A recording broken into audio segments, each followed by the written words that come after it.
Seriously, Brett, what the fuck? What are you up to? I don't trust you. Why these questions for us specifically? Why us three? What do we have to do with these questions? If it was any one of us by ourselves, I think I could see. But I don't see how these questions apply to all three of us in some common way. Maybe, I mean, you know, I think we've underestimated you, Brett, because you know there's something going on behind that face of yours. I almost said goofy face, but I'm trying to be nice to you. Yeah, you got a brain behind those eyes, don't you? All right, that's fine. I guess we'll just see what happens. First question is, does philosophy have any place in the world today? Yeah, sure. Philosophy has I mean, I myself am particularly fond of the Socratic method of teaching, which is basically just asking the right questions and getting people to look at their own motivations. It's a way of forcing introspection on people. Well, not forcing, but yeah, forcing's okay. Basically, you force people to be introspective and to realize how little they actually know about what they're talking about. The problem with the Socratic method is its limitations are that people are so dumb that they come up with ridiculous explanations as to why they do the things they do. So it doesn't really ever end up teaching stupid people much. But when it comes to smart people who might just be a little bit shallow or just not very introspective by nature, it's a very useful tool because they actually gets them actually start to thinking about, you know, just the things they do, the things they say.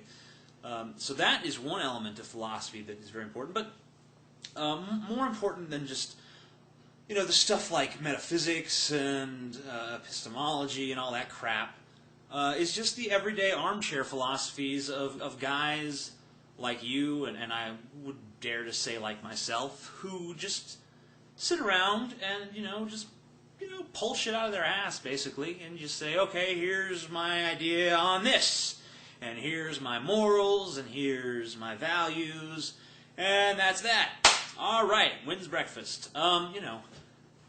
So it just, you know, it has uses. I mean, you ask if it has a place in the world today. I mean, obviously it has a place on college campuses where they're teaching philosophy, and usually the high concepts of the falutin intellectual crowd kind of trickle down, and you know, there's bastardized versions of those philosophies in the masses. I mean, people used to think very differently than they do today. I mean, the way we think today is not the way that human beings thought 1,000 years ago, and philosophy did a lot to change that.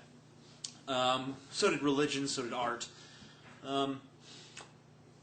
Yeah, philosophy definitely has a place, I think. So, let's go on to the next question. Where does morality come from? Why are you not a murderer or a rapist? Well, first of all, how do you know I'm not?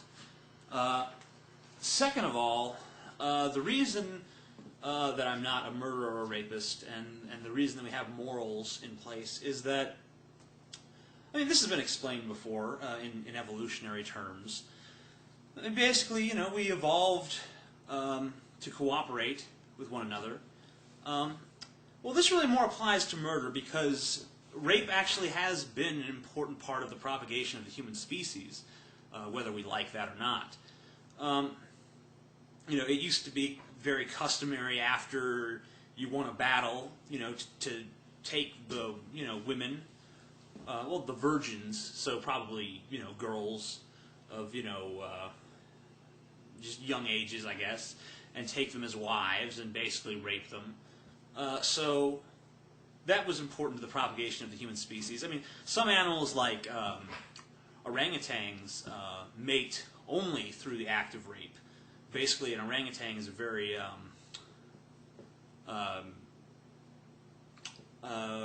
what's that word? They're loners, basically. They don't live in little. They're not communal creatures, and basically when they sniff out a female in their territory, they basically find her and rape her, and that's how their species is propagated. So that's a species that's propagated entirely through rape. So there might not be an inherently there might not be an evolutionary explanation for why we don't rape. I think that that's just not so much to do with Darwinian evolution, but maybe just evolved sensibilities. And you bring up rape a lot of times in this quiz, so we'll go back to that. But murder, it's murder. Other animals kill each other, obviously. Even within their own species, a lot of times, monkeys and other animals will get into territory wars that will sometimes result in death. But it's not very common that a monkey kills another monkey in its own, I don't know if they're called tribes or whatever the fuck they're called, or an ape kills another ape. It doesn't happen too often, because obviously that would be a detriment to cooperation. A species that is constantly killing off other members of itself is not going to breed very successfully. The things that we do that increase the odds of survival are much more important than things we are likely to be propagated. Well, things that serve propagation, rather, are likely to continue, and things that don't serve the goal of propagation are likely to discontinue. And obviously murder is detrimental to propagation of the species. Rape is actually not. So I'm not sure why we don't rape. I guess that, we do, I guess, as a species still. But I'm not sure why it's socially frowned upon now. I think it's just because a lot to do with the growing influence of the women's rights movement. Basically where women today in society are pretty damn close to equal. Although I do have a few complaints against feminism, but I'll save that for a different video. Yeah, it's kind of tricky. I mean, but we can probably explain it in terms of our evolution. I am a proponent of evolutionary psychology, and I think that a lot of things can be explained through that, and other things have to be explained culturally. The things that we can't explain by looking at our evolutionary history should be explained culturally. There's a book out, I'm not sure of its name, but I'll put it up on screen, and I'll put the link over there. Hope I pointed in the right direction. If not, I look like a fucking douchebag. But I'll put the link up, and you guys can go take a look at it. In this book, there are listed, I think it's either 200 or 400 human constants in every culture. Things that every single culture on this planet has in common. I don't think that rape is frowned upon in every culture. I don't believe that's one of them, but I could be mistaken. If it is, then that's good evidence that it is evolutionary for whatever reason. It somehow benefits us to not rape women. Anyway, third question. Is rape and child molestation natural? Well, I do believe rape is natural. I just said so. Something being natural and something being moral are not the same thing, obviously. We have an evolved sense of morality these days, but it's not always been our morality. I mean, religious people want to credit religion with improving morality, and it did for a point. I mean, at one time, the idea of an eye for an eye and a tooth for a tooth was a very progressive stance. I mean, that was a liberal idea. Because it used to be, it would be a head for an eye, or, something like that. It was an advocation of fairness. And obviously today, that's an outmoded idea. I mean, in my opinion, it's an outmoded idea. I don't think that we need necessarily to have retribution all the time. I don't think that it's necessary to exact revenge on someone. Although, of course, if someone does something to me, I do feel the need to exact revenge, but I don't think that that society should codify that. But it's actually, I don't know, it's kind of tricky. So I kind of retract. I kind of retract that, I guess, because now that I actually am saying it out loud, I'm seeing some contradictions in it that I'm really going to have to figure out for myself, I guess. As for child molestation, I really don't know if that. I mean, really, the question of whether or not that's natural. I mean, Nietzsche once said. Oh, I'm sorry, Nietzsche. I was taught to say Nietzsche, so I say Nietzsche, but it is pronounced Nietzsche. Nietzsche said that, I believe it was Nietzsche anyway, I might be mistaken, that the only unnatural act is one that you cannot do. So, I mean, the very fact that child molestation exists pretty much goes to show you, yeah, it is natural. Like I said, though, natural obviously doesn't equal right, at least not by our modern standards. So let's progress forward here. Psychologists and shrinks, are they helpful? No. No, I don't think they are.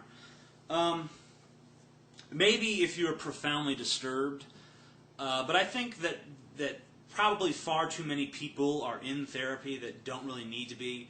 This extends to psychiatry as well. I don't think that everyone should be regulating their behavior with drugs. Not not prescribed ones anyway. I don't know. I just don't like them. I mean, this is not rational. I have no rationality to back this up. I can't come on here and say and present some case against psychology and psychiatry. I just don't personally like it because I think that what it really represents to me is a marginalization of human idiosyncrasy. I don't want everyone to be mentally healthy. I think that a lot of times the people that are the most fucked up, a lot of times the people that are the most tortured souls are the ones that create the most brilliant art, the ones that really are the greatest thinkers of our species.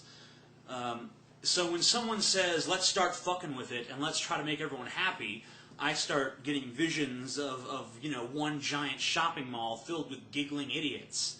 And I'm not sure that I want humanity to be well-adjusted. I think that us being a bunch of crazy fucking lunatics is probably ultimately one of the keys to our success as a species. So, yeah, fuck psychology, fuck psychiatry, fuck head shrinks. Obviously, if someone is fucked up to the point where they can't function in society, that's another story. But I don't think that everyone who has some psychological problem necessarily needs head shrinkers. So, oops. Next question. Would you kill for a deity if you knew it existed and it commanded you to? Like, just any deity. I guess like if Amon-Ra appeared and said, go forth and destroy Chicago, or, whatever. And it had the power to threaten me with hell. Let me get some water really quick. I probably should edit this out, but I'm lazy.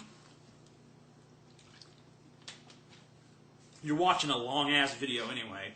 You can expect to see me drinking water and fucking picking my nose and flicking the boogers at the camera and shit. What was I talking about again? Oh, deities. Killing for deities. Yeah, I don't know. I mean, I would, argue with the deity, I think. I mean, I'd be like, well, what the fuck does that do? What, just to prove my fucking loyalty to you, you fucking dipshit? I mean, fuck you. You think you could just fucking kill people? I mean, who the fuck are you? I mean, you created them, so that gives you the right to kill them? I mean, what the fuck? I don't get it. It's like two parents saying, oh, that's our kid. We fucked and created him, so we can kill him anytime we want. But, you know, the idea is if I'm faced with eternal damnation otherwise, I mean, I don't know. I mean, well, what happens to these people after they die? Did they go to eternal damnation? I mean, is there any... are they going to heaven? Are they going to a hell? I mean, what's their fate? I mean, if I could kill them knowing that you know, most of them will go to heaven, I mean, I guess that it would be the best option. But if they're all going to go to hell... then, well, I don't know. I mean, if they're going to hell anyway, then I guess it really wouldn't matter since, you know, I'm just prolonging a life that's still going to end with them burning forever anyway. I don't know. I mean, it's a tough fucking decision. I mean, it's like something I can't possibly really imagine. I mean, I guess that I might just, you know, have to kill those people out of fucking sheer terror for my own fucking immortal soul. Which I would be fucking shocked to learn I had in the first place. So yeah, it's a tough question to answer, but I'd go with probably, maybe. I don't know. It's hard to know. Should gambling and prostitution be legal? Yeah, absolutely. No need for me to even elaborate on that one, because obviously my beliefs on personal freedom are well known. If I could will the world atheist, would I do it? That is to say, I snap my fucking fingers and BAM! The entire world stops believing in God. Well, you know, I mean, I don't know. I mean, the whole thing about atheism is I think people have to come around to it. I don't think you can just expect, you know, I don't know if it's necessarily a good idea for someone to just have that void suddenly. Just be like, wow, I'm immortal and I'm going to live forever and everything is great and I'm going to go to heaven and eat candy, and then all of a sudden, there's no God. I don't know if that's necessarily a good idea to just snatch that from them. You know, faith has to be rooted out. I mean, that doesn't mean it has to be rooted out gently, though.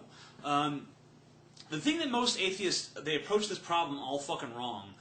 They think that polite discussion is really what is needed, and it's not. Because, you see, there's no reason to be gentle with this. I mean, it's like, you know, these beliefs are like rooted in these people. It's like fucking trying to dig coal out of a mine with a feather duster.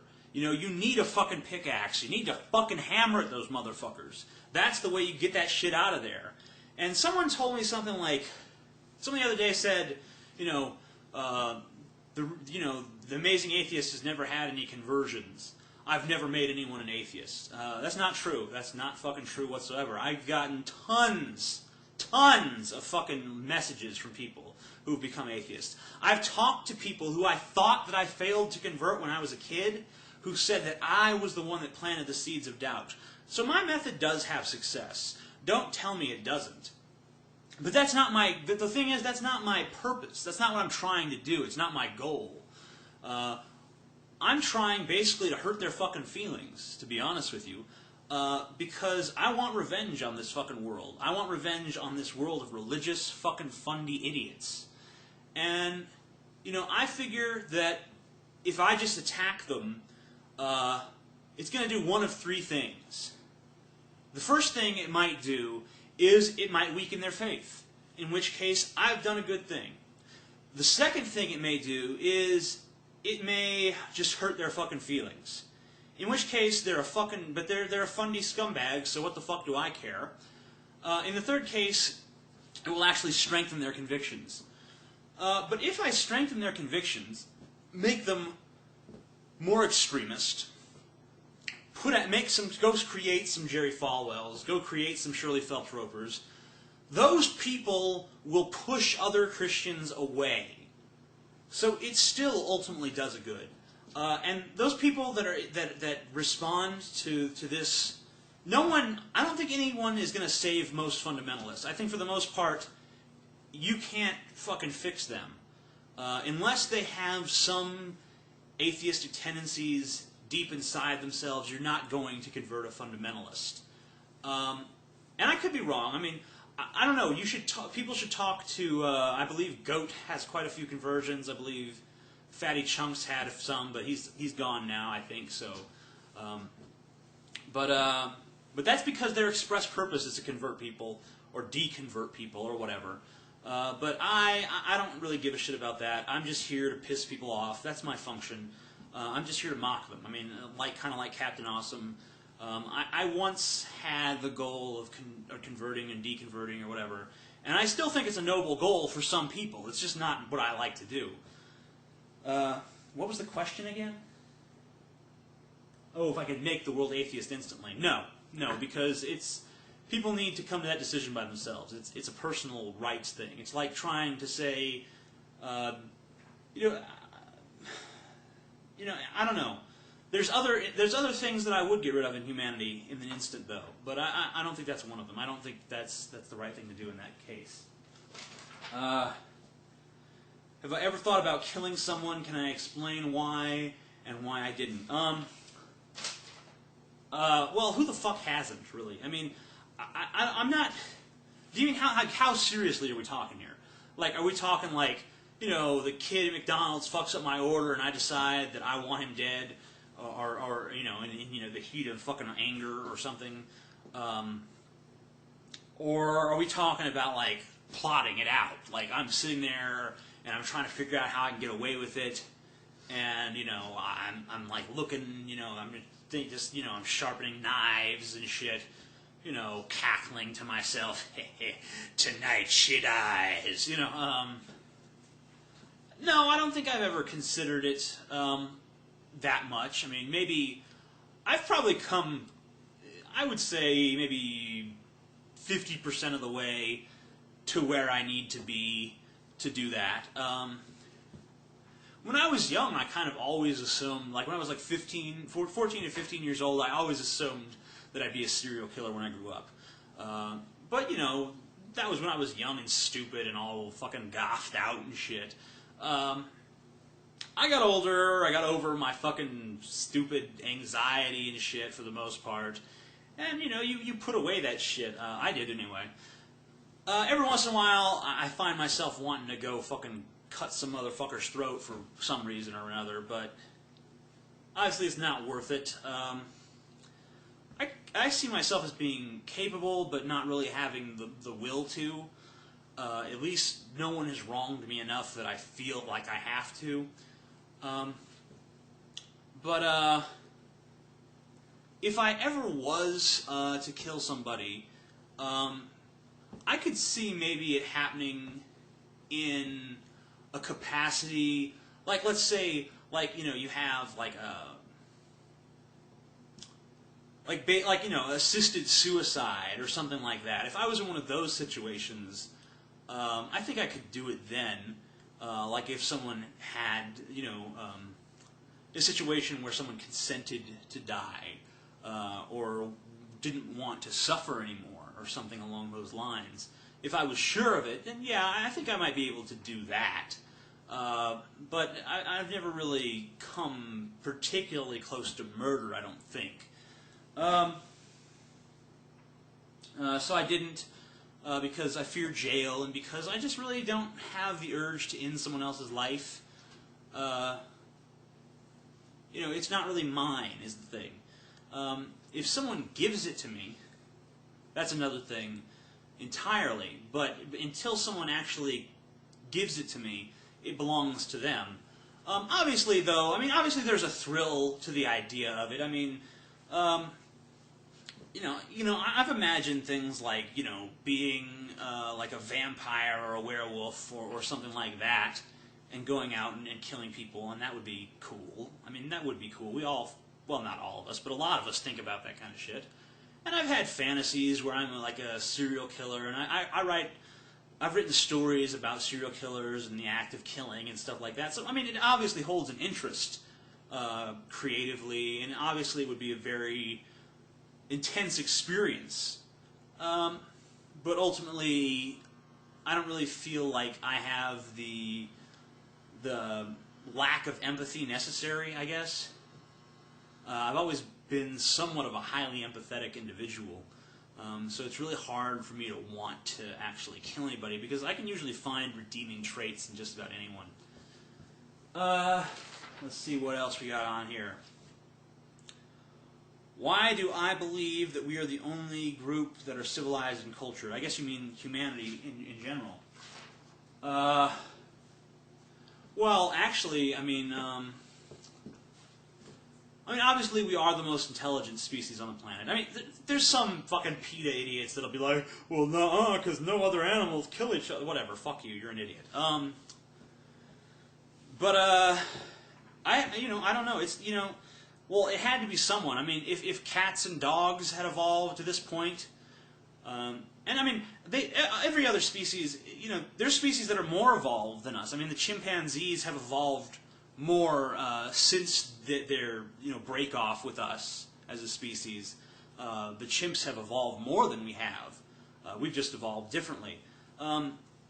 We've evolved to use our brains. Our brains have evolved for calculations and cognition, whereas other species have evolved for other traits. I mean, like a dog has a good sense of smell, or let's see, what else? There's species out there that develop a lot of extraordinary traits. I mean, imagine the strength of a gorilla. I mean, an animal that's 400, 500 pounds that can lift itself with one arm. I mean, that's incredible power. We don't have anything near that. I mean, so we haven't evolved a trait like that. So it's really just the thing that our evolutionary course, it just took us down that particular road. I'm not sure why. I'm sure that plenty of scientists speculate on it. I just haven't read any of their speculations. So I'm not sure. Can the Big Bang be repeated? Does the universe have an end or a beginning? I'm